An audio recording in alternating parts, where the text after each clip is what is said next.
Hey you guys, what's up? AnimeSelect here. And as you may know, and you will definitely know with the surprise I have lined up for the October review, but I am a fan of Supernatural, and tonight was the premiere of season 12. Yes, season 12, and also from the cast and crew's tweets, they was also the first day of shooting episode 200 and fucking 50.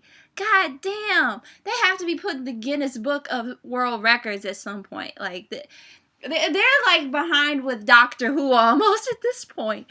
I mean, like for long running sci-fi programs, like fuck. But anyway, so I just wanted to give a quick review rundown of the premiere episode because actually I think that this is probably one of the stronger premieres that they've had in a while. Like I felt that there was enough emotion, there was enough action to keep me satisfied. A lot of very cringy, like cringy in the good way of when you see like horrible shit happen and you're like, ow, oh, oh, that kind of shit. Like, it had enough of that. It had enough brutality to not really be completely gross. It had a lot of I thought that they gave the characters a good amount of screen time equally, which is a problem that they've been having in past seasons. But I thought here that they did a very good job.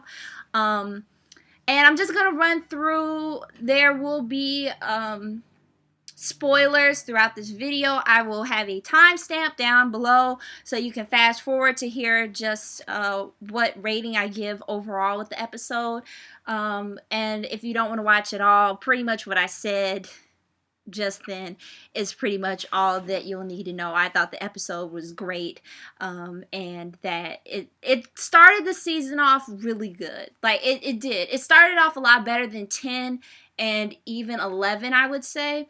This had the strongest opening so far for the double digit seasons.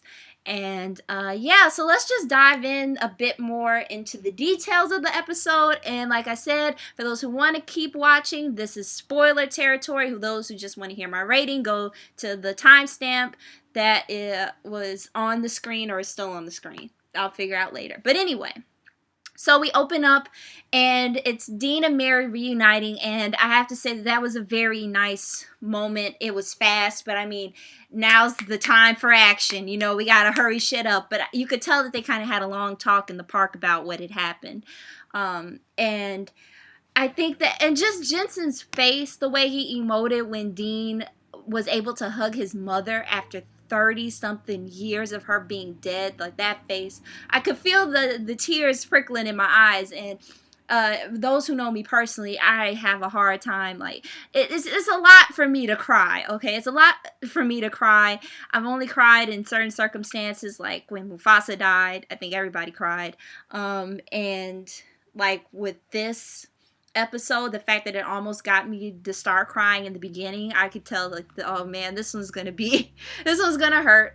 But I love so far what they're doing with Mary because she's an outsider. She's adjusting. She has to adjust fast to something that she really shouldn't adjust fast to. She's been dead for 30 something years, and she's thrusted back into a world of hunting that she thought she left behind and didn't want her children to get involved into. But I mean, you couldn't really help that. And she's learning about new technology and new instances, especially like with the Men of Letters. They were just legend to her. And also with Kaz, because she didn't know angels existed, and that's gonna be a whole big fucking thing when she meets Lucifer and the fucking King of Hell. Like, oh my god, that's gonna be horrible. But Kaz had been thrown out of heaven. You see him coming in, and you can tell like he is really pissed off with himself. He's mad at the fact that he let Lucifer go. He's especially mad at the fact that he let Sam get so easily kidnapped. He's glad that at least Dean is safe and alive, so it's kind of like it's like a 1 out of 3 situation where 2 of the things have gone to shit. So he's like extra determined to get Sam back and try and figure out, what to do about the third problem then. And of course, Dean is just really determined to get Sam back, and he's really we all know Dean likes to bottle up all his emotions. He's shit at expressing them, but with his mother, he gets kind of close to showing it because she's really the only person who I think he was vulnerable with. But now he kind of has to work back to that vulnerability because he's been closed off for the past 30 something years. You know, it's like that's hard to undo, but you can kind of see that vulnerability kind of shake up every now and again, but it's like he can't fully do it because his mom is freaking out and he needs to be there for her through her adjustment period. Like he can't afford to be weak or just to dump a lot on her because she has a lot on her own shoulders as well. Sam is being kidnapped and tortured in some very toe cringing scenes, literally, by these two women from the British Men of Letters. Now, when I was watching the show, I was always interested in the Men of Letters in the sense of where are the other ones, because I know supernatural instances and creatures are not just regulated to the United States as many of us would like to believe, but it turns out that they're like a proactive chapter of the Men of Letters. They go out and get the creatures beforehand, so they're like torturing Sam because I don't know why they think he knows where the nests are and everything, because if he knew, I'm pretty sure him and Dean would be out there right now trying to do it. What you need to do is you need to go find the former King of Hell, Crowley, aka Fergus McLeod. You need to go find him because, like I said, I'm pretty sure if Sam knew, he would have been out there because he has a very kind of proactive stance too. So, but I mean, they're just like, fuck, your name keeps coming up every time shit goes down, so we're just gonna take you because your brother's dead. And that's kind of the word of mouth by now, is that, I mean, Dean faced off with God and God's sister. Like, there's no fucking way he lived, but he did. So it's kind of like this rumor circulating about now that Dean Winchester is dead, so I guess they deemed it okay for them to just go pick up Sam. And I have to say, the two women who were representing the British side of the Men of Letters, they were kicking so much ass. Holy shit. They were really good. I really liked it. And I really liked the way that they pronounce Winchester. They added an extra at the end of the name with their accents. I thought that was really cute. But yeah, they kicked some serious ass.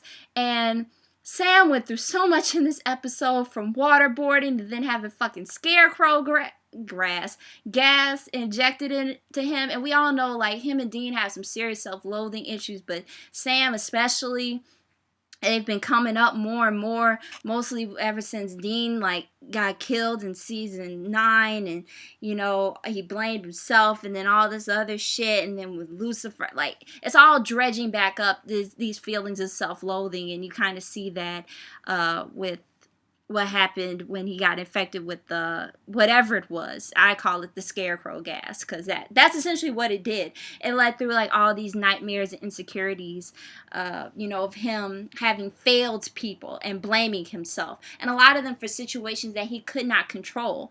Like one that stood out was Kevin's death. Like, I mean, angels are hard to overpower when they're taking over your body, man, especially when you're a human. You are not going to stop him from doing that. I'm sorry. Then it was horrible, but there was nothing you could do about it. Well, like you in the body, there was nothing you could do about it. But, yeah, and I really like the pace of this. I think Mary kind of integrating in and kind of dealing with the hunter lifestyle again, and trying to reconnect with her boys, especially a son that she just barely knew. I cannot wait to see the relationship between Sam and Mary, because Mary is a woman who Sam has never known but has always heard about. So he has like this grand ideal picture of her in his head, and he's grown up with it. And you know, there's always that problem when you idolize somebody from afar and then you start to get to know them more, which is why I try not to do that, or I try to warn people about that, kind of like with loose analogy with celebrities. Like, you don't want to put them on a pedestal because they're still human, they're still flawed, they can still make mistakes, and if they don't agree with you on certain things, the fact that they don't shouldn't mean the end of the world and a cataclysm is gonna fall. You know, it's just that that's the way the world is. Because if they weren't Jensen Ackles and Jared Padalecki and they were just two dudes living down the street who I talk to some of the time, like, it's like it's the same thing. It's like your people, you have different opinions. Don't put them on pedestals. Don't idolize them to the nth degree, and that if they do something wrong, then everything falls apart, you know. And I'm talking about just you know, not to say that you shouldn't call out bad, like really, really bad behavior, but you know, it's just like don't idolize somebody. That's what I'm getting at. So it's like Sam has kind of had this picture already built up, so that's going to be interesting to see how she fits within that. And of course, Dean, especially. Dean is such a mama's boy, and that'll be interesting too, because he only had a couple of years to deal with Mary. He didn't have to deal with adolescence with her, and now that he's a grown man, this is going to be really interesting. And last but not least, Crowley, my babe, is trying to get his crown back from the newly awakened Lucifer, but Lucifer's having a really hard time trying to find a stable body. But as we see in the preview for the next episode, he gets Rick Springsteen, fucking Jesse's girl, yeah.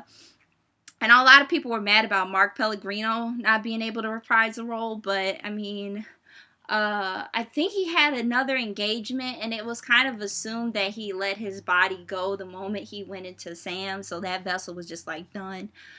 He's probably not going to get into another stable body until he gets Sam, most likely. And if they do go that route and try to get him in and do the whole Boy King thing again, that'll be interesting. You know. But yeah, overall, Supernatural season 12 episode 1 was pretty good. Like, it was pretty good. I have you know, my hopes for the season are pretty good on this. They started strong, I should say. So this gives my hopes a bit of a bump up. My bar for every show ever that I watch, even continuously with seasons, is just at this mid-level. You know, you might have ended here on your season, or you might have ended here last season, but I'm just starting everybody off on a plane, and so far they bumped up. So next episode, we'll see how it goes. And yeah, that's about it. Guys, what did you think about Supernatural Season 12, Episode 1? Did you like it? Did you hate it? Did you think it was just alright? What are your predictions for the upcoming episodes? Like, what's your prediction for the season and how the story will go? Seems to me like we're going to have a lot of issues, more so with hunters from across the pond than we are with Lucifer or anything like that. And I have to say, I'm pretty here for it. I'm really interested because, I mean, you can say there's men of letters everywhere, but unless you show them, it's all, you know, it's just all talk. So I don't know. I like I like learning more about secret organizations and all that dumb shit and media and whatever. I find it to be interesting, but whatever. This is AnimeSelect signing off, and I will see you all in a new video I have coming up for you. Bye.